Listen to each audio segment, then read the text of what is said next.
Distinguished guests, the President of the United States, accompanied by U.S. Small Business Administrator Isabel Casillas Guzman, small business owner Natalie King, and today's panelists, Sarah Blakely, Melissa Butler, and Payal Kadakia.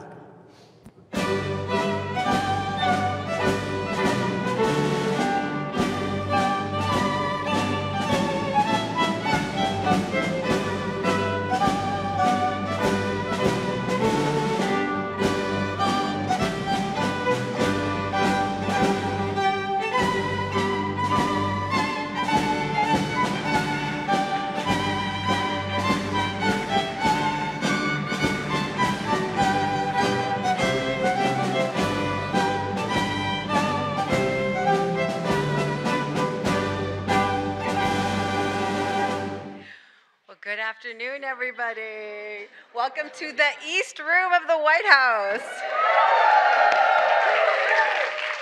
That's right, we are launching SBA's second annual Women's Business Summit in the White House. Amazing to fill this White House with so many incredible entrepreneurs. I see you all, you are advocates, I see all you, and including our chairman of the Senate Small Business Committee, Senator Cardin. Thank you, President Biden, for hosting us. And thank you, Mr. President, for your unwavering commitment to small businesses. In fact, there's been a historic small business boom under your leadership.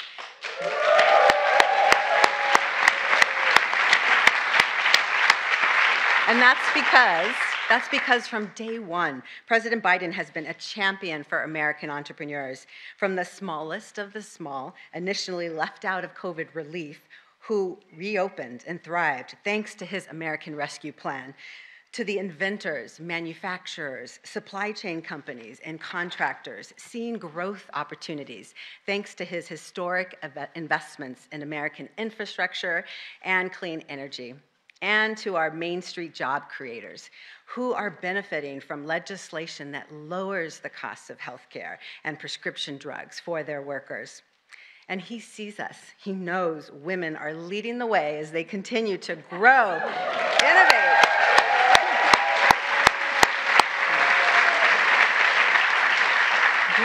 innovate, compete, and lift up neighborhoods and communities across the nation. Which brings me to Natalie King.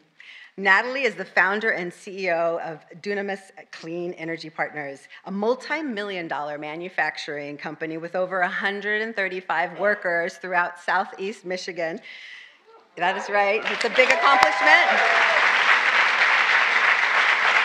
And she is helping to deliver our clean energy future. I was blown away when I first heard Natalie's story when I met her as a recipient of SBA's programs while I was celebrating Women's History Month last year in Detroit. And she launched Dunamis in 2012 as an energy efficiency firm, helping businesses use green energy to lower costs. But she saw the future and imagined the possibilities. So just 3 years after founding the business, she pivoted, and Dunamis began manufacturing LED lighting. And early last year, she announced they'd expand to produce electric vehicle charging stations as well. And Natalie isn't just imagining the possibilities for herself. She chose to start her business in her native Detroit. That's where she was born and raised. And because she wanted to give back and lift up her community. And she's doing just that. By the end of the year, Dunamis estimates they will create 100 new jobs and expects to double that to create 200 new jobs by 2025.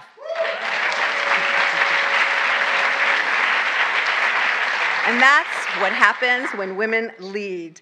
So everyone, welcome one of the entrepreneurial faces of the clean energy economy, Natalie King.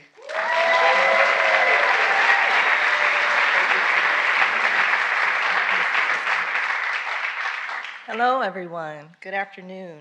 Administrator Guzman, thank you so much for that beautiful introduction and for having me as at the second annual SBA Women's Business Summit. Again, my name is Natalie King, and I am the founder and CEO of Dunamis Clean Energy Partners and Dunamis Charge, which is an electric vehicle charging manufacturing company located right in the heart of the city of Detroit. And we are the first African-American woman-owned electric vehicle charger manufacturer in this world.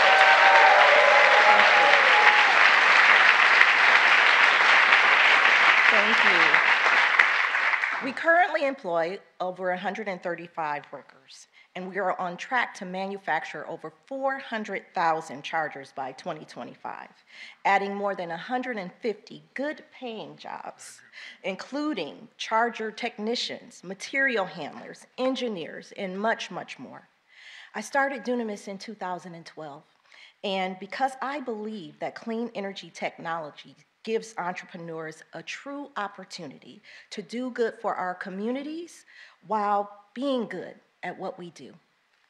Our success would not have been possible without the support that we received, really critical support that we received, especially during COVID from the U.S. Small Business Administration, and it made it possible for us to maintain our workforce during the pandemic. And as a result of President Biden's strong commitment to supporting small businesses and his investments in clean energy and manufacturing, we are growing, we are innovating, and we are optimistic about our future. The president often asks, where is it written that America can't lead the world in manufacturing? Well, as a native Detroiter, hailing from the automotive capital of the world and the CEO of a manufacturing business, I can say confidently, Mr. President, it is not written anywhere.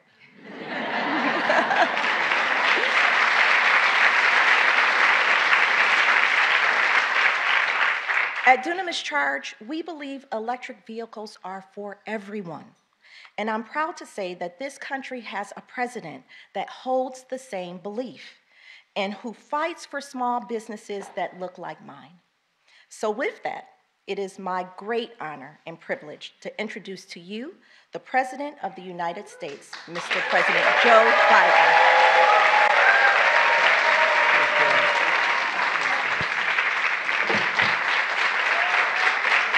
Thank you.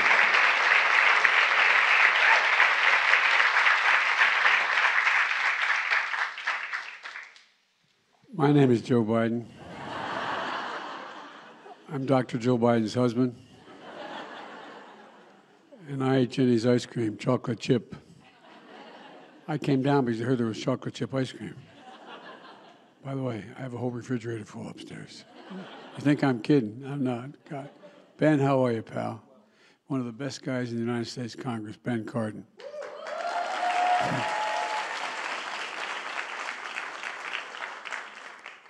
Folks, welcome to the White House. It's a delight to have you all here. And who are those good-looking kids back there? They're your kids, all four of them? Well, stand up, guys.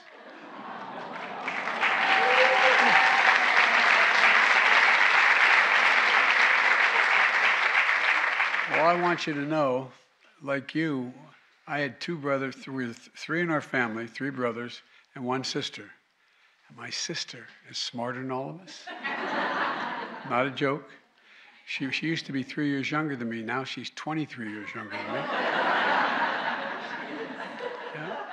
She managed every one of my campaigns for office, even back when I was in high school.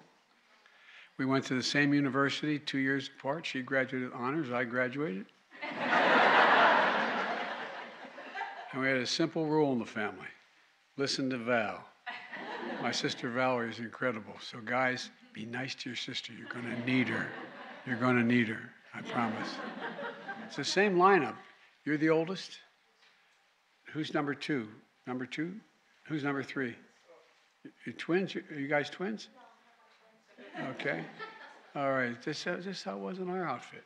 Well, I'm so glad to see you all. Thanks for coming with Mom, okay? You got to take care of your mom. Dads are much harder to raise, but, you know. Before I begin to speak, the reason I spend a little time in the kids, I just want to speak very briefly about the school shooting in Nashville, Tennessee. You know, Ben and I have been doing this our whole careers, it seems.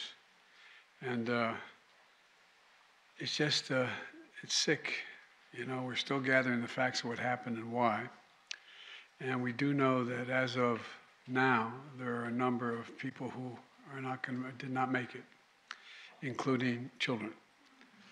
And it's heartbreaking, a family's worst nightmare.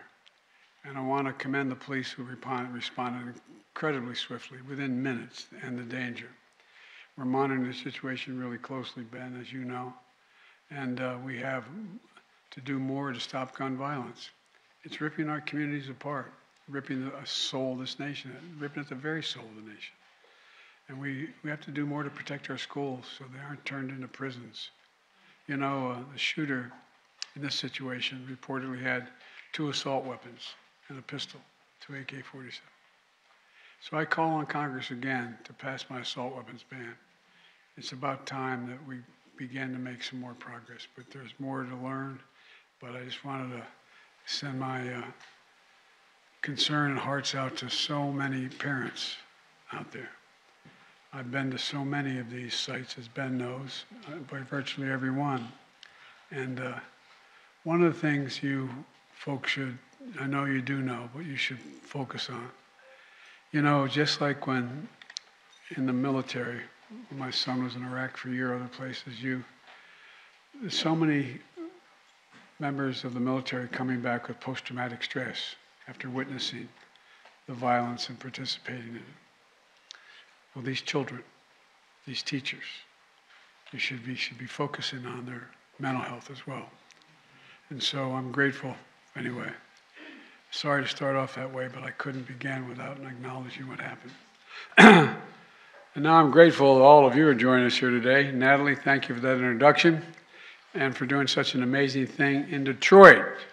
Detroit, making charges for electric vehicles in the Motor City, keeping going during the pandemic. And I wanted to welcome your son, Diop. Where's Diop? Oh, there you are, pal. How are you? You got to be proud of your mom. You got to be proud of your mom.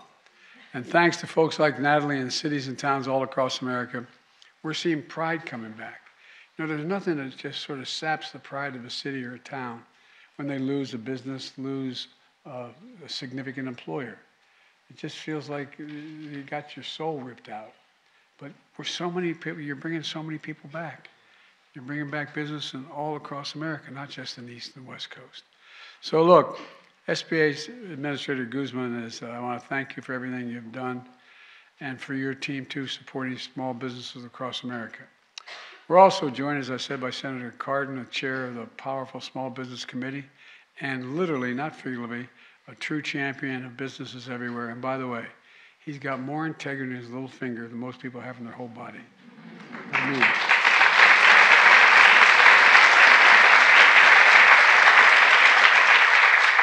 And most of all, thank all of you, small business owners and entrepreneurs who have joined us today. That includes 3 incredible panelists. Sarah started her business out of her apartment with $5,000 in a startup capital. And now she built it just a little old billion-dollar company. Oh.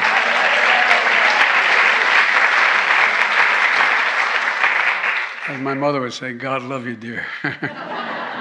Whoa. Guys, you're going to be okay. Melissa began her business in a kitchen while working on Wall Street. Now it's the largest black-owned makeup company sold in Target stores all across America.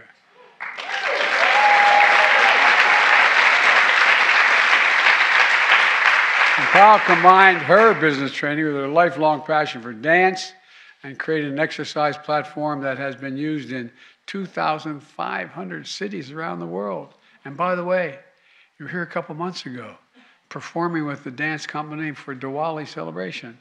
You got it all, kid. You got it all. I'm not sure what's in the cards today about dancing. I'm not making any promises, but just know she can. And these women know what it takes to start a company out of nothing and build it into something that's consequential. You know, and they know how many women out there have the talent, the skills, and the commitment to start successful businesses if they only had the opportunity. I used to have a friend who was a great basketball player, and his name was Pete McLaughlin. He used to say, you got to know how to know. You got to know how to know. And that's part of what the SBA is all about, letting people know how to know. Today, it's all about lifting up women entrepreneurs and making sure they have the support they need to succeed. The businesses represented in this room stretch across industries from restaurants to architectural firms to hardware stores, plus Jenny's Splendid ice cream. And by the way, it is splendid. You think I'm joking. If I were allowed to take you upstairs, I got a whole freezer full of Jenny's chocolate chip ice cream. You know, it's pretty dull when you've been in public life as long as I have. You're known for two things, chocolate chip ice cream and Ray-Ban sunglasses. But what the hell, you know? Look, you're entrepreneurs, you're innovators, you're job creators, and small businesses are the engine of our economy. The absolute engine are the glue and the heart and the soul of our communities. 12 million businesses across America are owned by women. 12 million. Small businesses like yours account for 40%. You account for 40% of the nation's GDP. You create 2/3 of all the new jobs, and you employ nearly half of all private sector workers.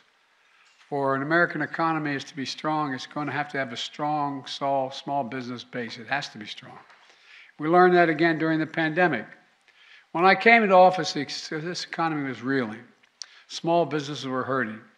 Literally, hundreds of thousands of small businesses had closed across the country. Millions of Americans, many of whom worked in small businesses, lost their jobs through no fault of their own. To jumpstart America's economic recovery, we needed to help the small businesses, and we needed to help them fast. So we got to work. I signed the American Rescue Plan. Since I took office, we've delivered more than $450 billion in emergency relief to 6 million small businesses to help you pay your bills, to pay your workers, to keep your doors open. We gave additional support to more than 100,000 restaurants, more than 13,000 live entertainment venues, which were especially hard hit. And we powered historic assistance to 220,000 child care centers, 90% of which are owned and staffed by women. By keeping those centers open, millions of women keep their job. Working parents could go to work again, knowing their children were being cared for. It's constant. They're all connected. All this is closely connected. Today, thanks to actions like these, we've achieved the fastest, strongest, most equitable recovery in American history. We've created 12.4 million new jobs. That's more jobs.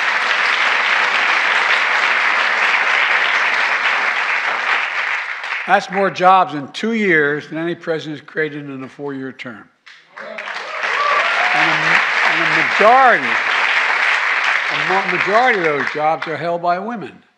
Unemployment is near a 50-year low, and record number of people have applied to start new businesses. Nearly 10,500,000 applications in the past 2 years. You know, as all of you know, every time someone moves to start a new business, it's an act of hope.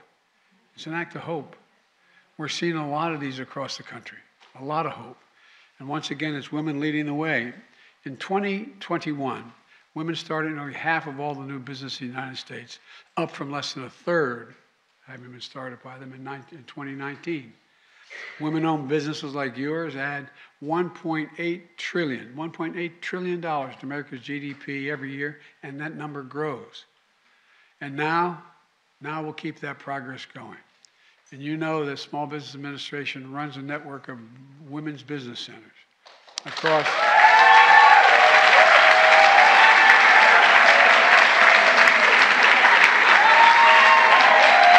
You got to know how to know. You got to know how to know across all 50 states, Washington, D.C., and Puerto Rico as well. These are places where women who want to start or grow a small business can get free business counseling, apply for an SBA loan, and compete for federal contracts. Today, I'm announcing that we're expanding the network of women's business centers to 160 centers nationwide, the largest number of all of American history.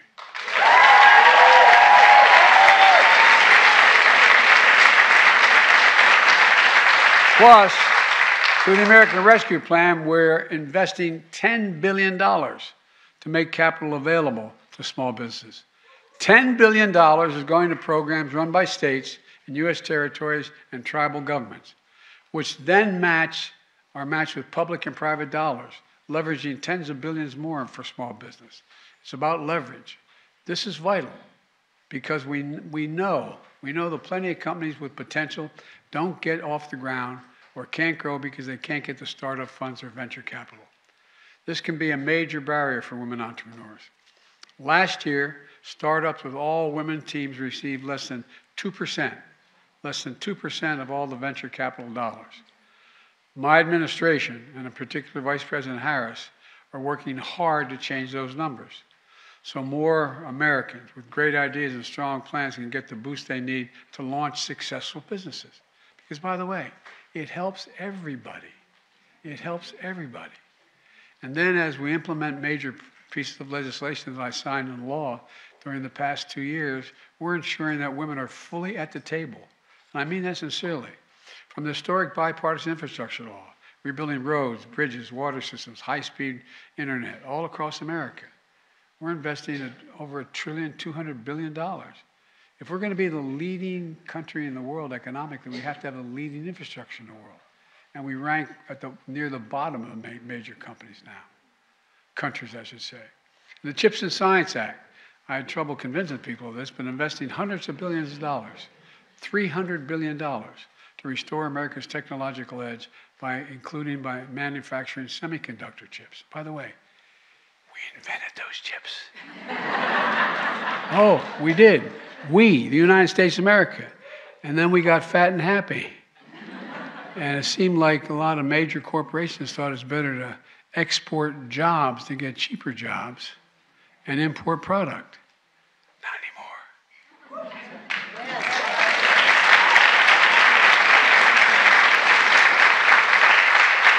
By the way, for the first time, firms receiving significant federal dollars will have to make sure the high-quality child care is available to their workers. So parents can keep their jobs and keep good jobs. You know, by the way, those so-called fabs where they build these computer chips, you know what the average salary is going to be in the fab? $130,000. And you don't need a college education. The Inflation Reduction Act, our country's biggest investment in climate ever, anywhere. Across all these laws, we're making sure that women have access to new jobs and new contracting opportunities in sectors where they've been historically underrepresented, from manufacturing to construction to clean energy. And by the way, I'm known as America's most pro-labor senator. Well, guess what? And then as president, well, guess what? They're, in fact, increasing the number of women who are in labor unions. It's got to be. Oh, no, you think I'm kidding? I'm not kidding. Women are more than 50% of the population, to state the obvious. We want to have the strongest economy in the world. We can't leave half the workforce behind. It's that simple. And when we make major investments like these, small businesses are going to benefit as well. Last year, I went up to Syracuse, New York, where I went to school. Micron Technology, a big semiconductor chip manufacturing, is investing $100 billion to build a huge manufacturing facility, so-called megafab. Well, guess what? It's going to create 9,000 good-paying jobs. I met women there named Shawnee Davis. She studied at Syracuse University. Her dad introduced her to electrical work. He was an electrician. She joined the IBW, International Brotherhood of Electrical Workers, completed her apprenticeship, was the first black woman in the city to become a master electrician. Now she owns her own electrical business. And with Micron making this huge investment in central New York, thanks to the law we passed and pushed, that means more opportunity for her company and her workers. And here's what she said. She said, I'm a small business now, but I'm not planning to stay a small business. Well, all of you in this room know that kind of determination. That entrepreneurial drive is the heart of America's spirit. And we have to be unleashing it by helping more women entrepreneurs launch their businesses and achieve their dreams. Let me close with this. During Women's History Month, we recognize the history of women entrepreneurs in America. And it stretches back centuries. But it was only 35 years ago, in 1988, that the Women's Business Ownership Act was signed into law. Before then, in many states, if a woman applied for a business loan, she needed her husband, her father, or her brother to co-sign for her. I'm not joking. When I passed the Violence Against Women Act, I eliminated that. You used to have to get a bank account, too. Can you imagine? Well, thanks to all of you, we're making up for lost time. And for the women, for all the women who through decades have dreamed of having their own business, making their own money, carving out the slice of independence, but couldn't because the laws wouldn't let them or they didn't have the money or family support. That's why what you're doing today, along with women across the country, is so important. You're helping America be a company where everyone can participate, where everyone's contribution is valued, and where everyone has the freedom to pursue the dreams and build the future that they dream of. That's been the promise of our nation from the start. And you're making it real for this generation and future generations. Because of you, we're going to continue our progress in the years ahead. You may have heard me say it before, but I can honestly say it without fear of contradiction. I've never been more optimistic. I mean this when I've been doing this. I know I don't look it, but I've been doing this a long time. I need one of you to help me out here. But anyway, I've been doing this a long time. But I've never been more optimistic about America's future than today. I mean it sincerely. We just said, remember who in the hell we are. We're the United States of America. There's nothing beyond our capacity when we set our mind to it. Nothing. So beyond, I mean it.